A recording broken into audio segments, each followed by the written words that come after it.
So hi guys, welcome back sa ating YouTube channel. Ngayon, pag-aralan nyo na ba kung anong negosyo ang papasukin ngayong 2026?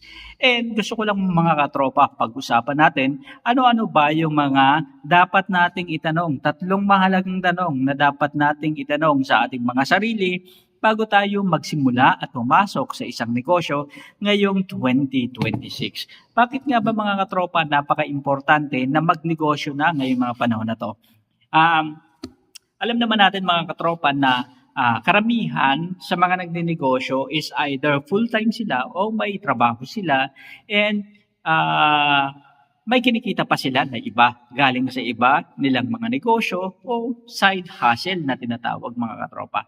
Ngayon, ibig sabihin lang nito, ang mga tao sa panahon ngayon is interesado na sila na gusto nila magkaroon talaga ng iba pang pagkakakitaan maliban dun sa regular nila na trabaho o dun sa regular nila na business na yun yung nagiging source of fund nila sa pang-araw-araw na pangangailangan nila.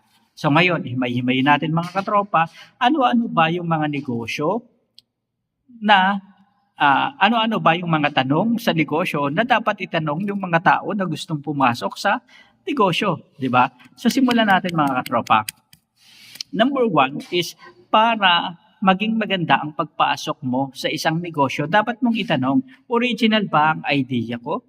O mayroon ng idea na gumawa nito? Ito ba ay ginaya ko lang? Kasi maaaring magresulta yan ng intellectual property rights mga katropa. Alam naman natin na kapag kopya lang ang ating negosyo, maaari tayong makasuhan at inimanda sa produkto o serbisyo na binibigay natin. Ibig sabihin nito mga katropa, dapat yung market na pinapasok natin, yung mga product na gusto nating ibenta o simulan, dapat galing sa original na idea natin. And make sure na dapat nagre-research din tayo mga katropa kung ito ba ay registered trademark. Kasi ibig sabihin nito, kung registered trademark ang isang negosyo, hindi natin pwedeng kopyahin at gayahin yan mga katropa. Dahil kahit na sabihin mo, kumita ka man ngayon, pwede kang makasuhan at sabihin kailangan mong bayaran yung lahat ng mga loss namin dahil sinimulan mo yung negosyo na yan. Kaya importante, maging creative tayo at magkaroon ng original idea. Halimbawa, yung pagkikreate ng idea sa pagtitinda ng iba't ibang chips based sa iba't ibang product, kailangan mga katropa original yung idea na galing sa atin.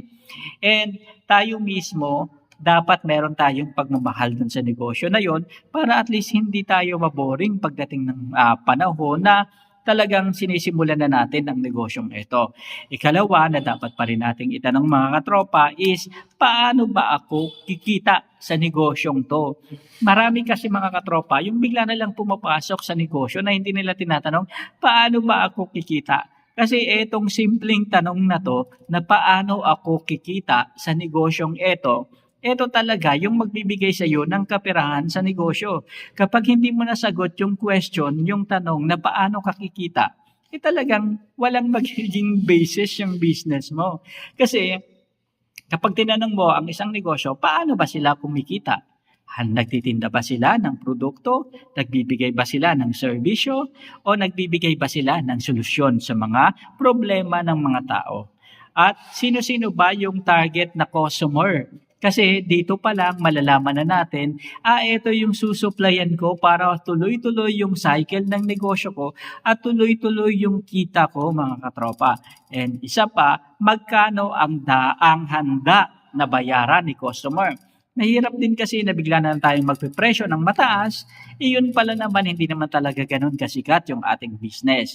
Baka naman mamaya magpresyo tayo ng masyadong bumaba, hindi naman natin makuha yung puhunan na nilaan natin at ginastos natin sa pagsisimula ng negosyong to. Dapat give and take lang yan mga katropa. Sabi nga nila yung mga Chinese, based doon sa mga experiences ng mga Chinese, nagninegosyo sila, hindi sila nakatingin doon sa magkano ang malaki kong kikitain, kundi dapat marami akong maitinda sa customer kahit maliit lang yung kitain ko.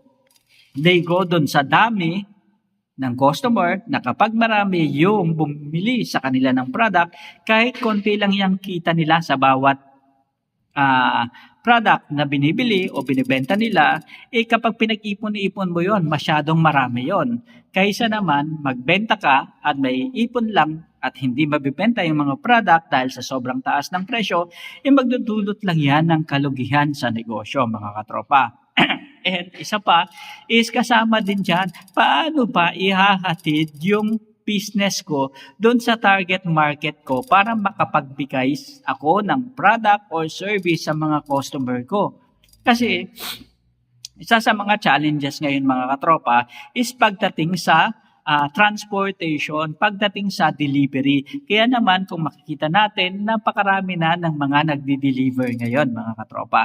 Kaya importante alamin natin ano pa yung magiging channel ko in terms ng distribution. Ayan, ibig sabihin na ito, kailangan alamin ko, ma-define ko, ano ba yung magiging distribution channel ko sa negosyong ito para mas mapabilis yung pagtinda ko ng mga product and services ko. And isa pa is, ako pa mismo ang bubuo, gagawa, magre-repack ng mga product na gusto kong itinda sa market. Ibig sabihin yon, kailangan ko ng mas malaking puhunan para sa mga machineries at iba pang mga kagamitan at kasangkapan. Kung ganyan ang sistema, mga katropa, ibig sabihin additional cost yan, mga katropa, para at least mas talagang maiplano mo ng maganda. Magkano ba ang mga magagastos ko dito and paano ko didiskartehan para mas maging malaki ang aking kikitain.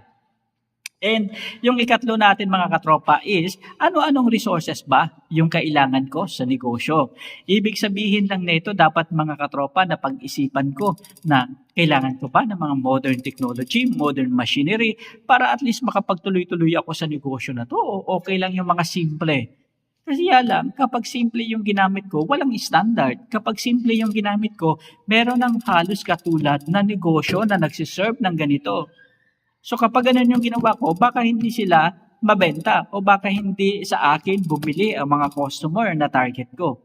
So ibig sabihin, mga katropa, dapat pinag-ahandaan at pinag-iisipan rin natin yung mga resources na kailangan natin. Kasi, mga katropa, sa pamamagitan ng pagkakaroon ng kaalaman kung ano yung mga resources na kailangan natin gamitin, is doon natin maipaplano ng maayos at maganda yung sistema sa negosyo na gagawin natin. So I hope, mga katropa, etong tatlong tanong sa pagsisimula ng isang negosyo ngayong 2026 is makatulong sa bawat isa sa inyo sa pagsisimula ng makabuluhan, maayos at profitable na business ngayong 2026.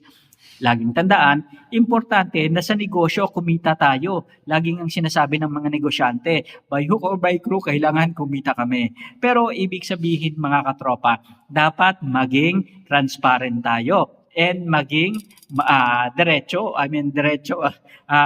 ang laban natin sa mga customer natin. Huwag tayong mandaya sa mga customer kasi importante yan dahil habang tumatagal, binibuild natin yung relations natin sa mga customer natin dahil sila rin yung babalik sa atin kapag nasatisfy natin yung kanilang needs and yung standard na ine-expect nila sa business na pinoprovide natin para sa kanila. So yun lang, mga katropa, maraming salamat sa pagsama sa atin ngayong araw na to. Isa na namang kwentuhan dito pa rin sa ating munting channel, ang Kabady Mo Ko, Usapang Business. Hanggang sa muli, maraming salamat. Paalam.